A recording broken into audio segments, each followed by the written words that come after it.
I mean, what is the point? The point? Welcome to part 3 of my 5-part series, going through every single world in Duel Links individually from the OG Duel Monsters up to Darkside Dimensions, and hopefully Yu-Gi-Oh! Zexal when it arrives, covering every single character's level up rewards and skills to give you guys a general rating of each character so you know who you should be grinding and what cards to look out for. Now if you haven't seen the first 2 parts, I highly suggest doing so first, and I'll leave links to both of those videos at the top of the description, as they cover the 2 biggest worlds in Duel Links, the original Duel Monsters and GX. This video will be covering 5Ds. Now for those of you that haven't seen the first guide, I'll go through my ranking system once again. If you have seen the first guide, feel free to skip ahead a little bit, as this will just be a flat out copy and paste from the original video. I'll be judging each character based on 2 things: their rewards and their skills. Now important to note, I will only be judging cards that are only obtainable via level up. So for example, Arcana has Magician's Rod, which is a pretty good card, but it's also obtainable from the card trader. So it's not something I'll consider in this guide, as you don't actually have to level Arcana to actually get the card. Also important to note, I won't be judging cards based on how fun I think they are. I'll purely be basing them on how strong they are, or if I think they have future potential, which is different to how I look at the skills. The skills will be separated into 2 categories: fun and viable. Viable in this sense is any skill that is used actively, or was used actively to an extent in any particular deck, or at least has the potential to be used in the future. And fun is any skill that's not really relevant but is still fun to play, such as the God card skills. Also important to note, I will not be reviewing based on shared skills, as there is no point to me reviewing a character based on grit, balance, or ties that binds, as all these kinds of skills are obtainable on a large portion of the characters, and really shouldn't be the main selling point of a character, as you most likely will be attaining these skills eventually anyway, or at least unlock a character that has access to them without having to do very much. If anything, this guide should be a way of you deciding which of the ties that binds characters is worth your time grinding.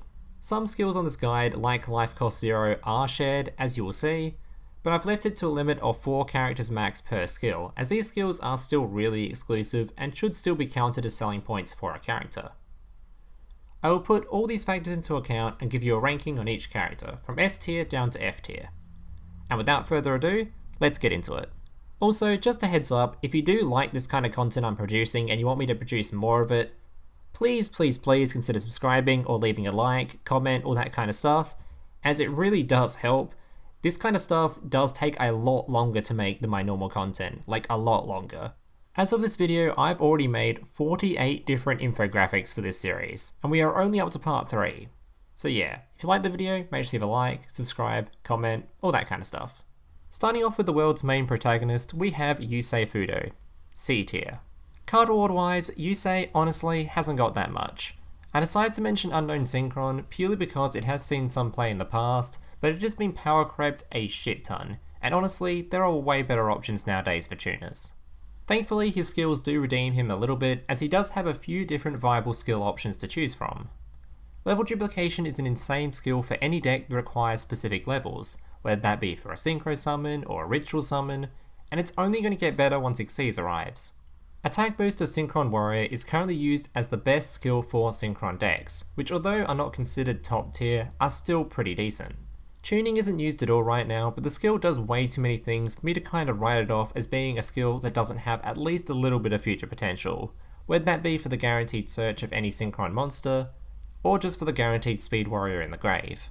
He also has a huge range of other skills which do have a little bit of potential, but in my opinion either have too high of an activation requirement like level tuning, or require a very specific deck to exist, like Tunomorph Normal, or even Majestic Light, which could be abused in a deck that requires a Tribute Summon and also runs a lot of non-special summonable tuners, but like I said, that's very specific. Mark of the Dragon Head is also a cool skill if you don't have access to Junk Synchron or Stardust Dragon and still want to play them, and Angel Baton is a pretty decent skill but sadly takes too long to come into effect. Next up we have our first load of garbage, Tetsu Trudge, D tier.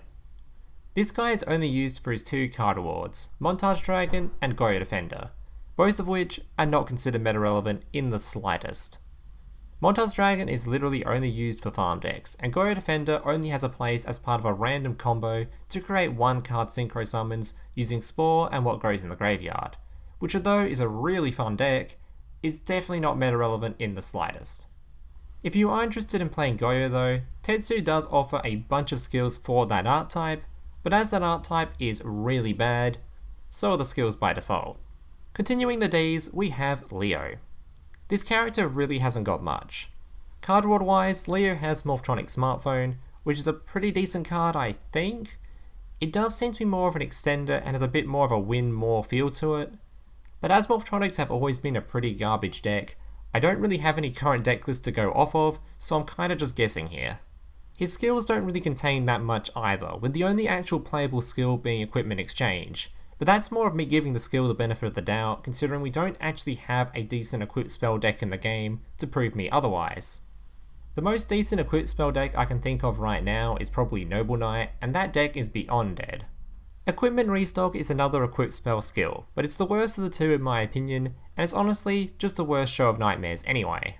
Leo is the second character to have Tunomorph Normal, which is something I mentioned earlier, and Courage of Strength can be a fun skill for those who don't have access to Power Tool Dragon or Morphtronics through other means. Moving on to the worst of the two twins, we have Luna. F tier. This character has 0 card rewards, and basically no skills. The only thing worth mentioning is Holy Guard, which can be obtained on a couple of different characters anyway. Similar to Leo, this character has both Field Restock and Field Exchange, which work in the same way as Leo's equipped spell skills, but unlike Leo's skills, we actually did have a deck to try and test how viable these skills were, thanks to Trimid, and that deck didn't touch these skills, and if that deck didn't want to use these skills, I'm not really sure what deck would. Mark of the Dragon Hand is a pretty fun skill for those who don't have access to Ancient Fairy Dragon or Spore and want to give those cards a try, but both those cards are in boxes now, so this skill is unnecessary and just increases deck size, especially considering Spore is a once per duel effect, so you don't want to run more of them anyway. Jumping down from the absolute worst to the complete opposite end of the scale, we have Kalin Kessler, S tier. Of the two Kalin options in Duel Links, this one, in my opinion, is by far the best. Reward wise, this character has 4 different Infinity cards that can all be used and are all really popular choices at the moment, with Barrier, Break, General, and Necromancer. Viable skill wise, Kalin has 2, Infinity Inferno and Avenger from the Void. Inferno is just the best skill for Infinity by a mile, as without it, Infinity is basically just not playable. And Avenger from the Void is just another option for Infinity, and maybe if that deck gets more consistent and we don't have to rely on Inferno, that skill will become the best choice. But I've also seen this skill used a couple of times outside of Infinity in random dark decks, so there might be a bit of potential there. Kalin does have a bunch of other skills for Infinity, like One Card Wonder, Wave Motion Inferno, Handless Combo Infinity, Fleeting Hand, and Avenger and Doom Dragon, but none of these skills come close to being playable over Inferno. I Was Quicker Than You is another fun skill, designed to give Cybersign players another reason to exist, but it's literally a coin flip, so it will screw you over as much as it will help you out, so it probably won't ever be usable. Just to make things easier, we'll now cover Kalin's Edgelord counterpart, A tier. Now these two characters are very similar, but like I said, of the two, the Dark Signer is definitely inferior. To put it simply, this character has less viable rewards and less skills than the other Kalin, and considering both Kalins share the skill Infinity Inferno, and both contain Necromancer and Break as card rewards with 2 copies of each, you only ever need to fully max out one of the two characters to get 3 copies, and I highly suggest focusing on the other Kalin. In saying that though, this character is still a really high tier as it's simply just a downgrade from its S counterpart and does have some advantages. Infinity Avenger is a card reward from Dark Signer Kalin, and it's used in a fair amount of Infinity decks as an exclusive to this variant. This character also has a bunch of fun skills, most of which being again inferior Infinity skills, but just like all the Dark Signers, this character does give a bunch of Earthbound Immortal skills as well, with Immortal Offerings, Immortal Charity, and Seal of Immortal, for those that want to play a deck that loses instantly to a Cosmic Cyclone. Now for everyone's favourite discount Seto Kaiba, we have Jack Atlas, F tier. This guy has 0 viable card rewards, and only really has one skill that is worth mentioning, and that is King of the Archfiends, which isn't used right now and quite possibly will never be used, but it does have a little bit of potential as if an Archfiend deck does come to Duel Links, maybe the skill will be used. but even then that's unlikely. And by Archfiend deck coming to Duel Links, I mean one that doesn't suck, and one that doesn't need a skill. Jack Atlas also has both Might of the King and Mark of the Dragon Wings for those who enjoy playing Red Dragon Archfiend or just want to try him out. He also has both Majestic Light and Level Tuning, which are skills I've mentioned earlier. Now onto the worst of the Dark Signers, we have a Rex Goodwin, D tier.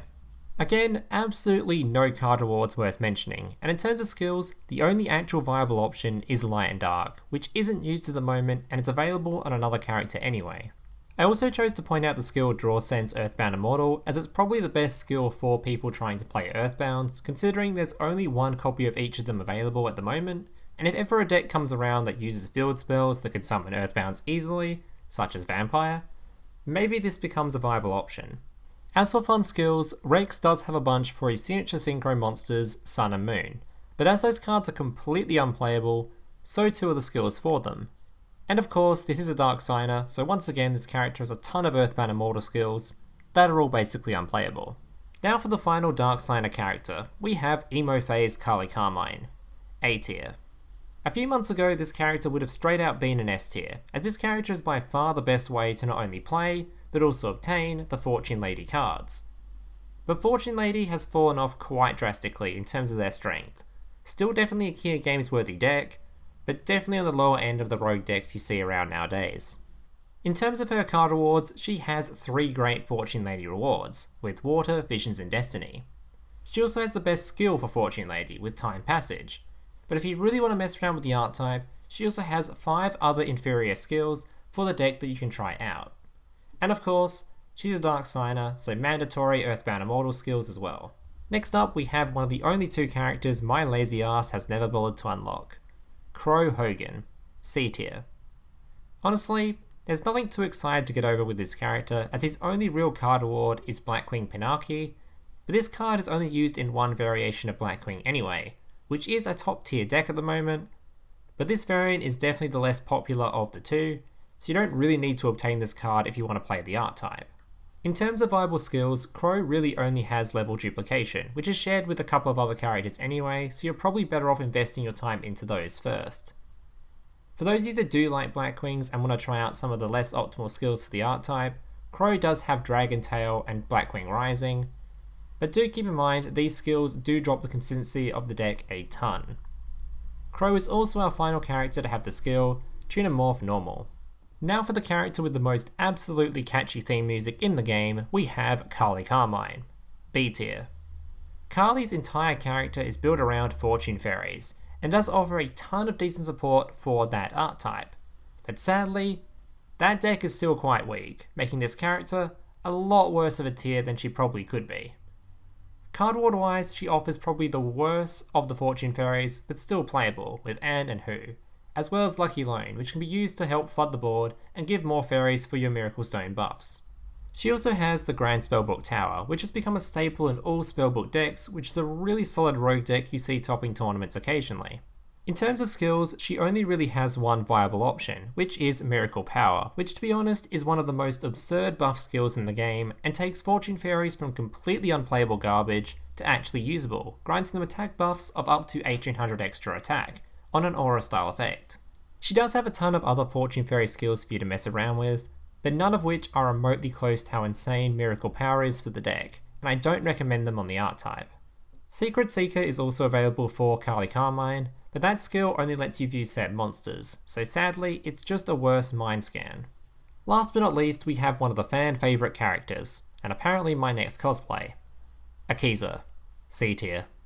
Card reward wise, she has absolutely nothing, but she does have one of my all-time favourite skills, What Grows in the Graveyard, which is not only a competitively viable skill, but a skill that gets used in a ton of different combos in the game, from a simple 1-card level 6 synchro, to dumb combos with Spore for 1-card Mistworms. The skill is hella fun to play, and one of the best designed skills in the game. She is also our final character to contain the skills Level Duplication as well as Level Tuning. Mark of the Dragon Foot is also available for those who want to try out Black Rose Dragon if they don't own the card.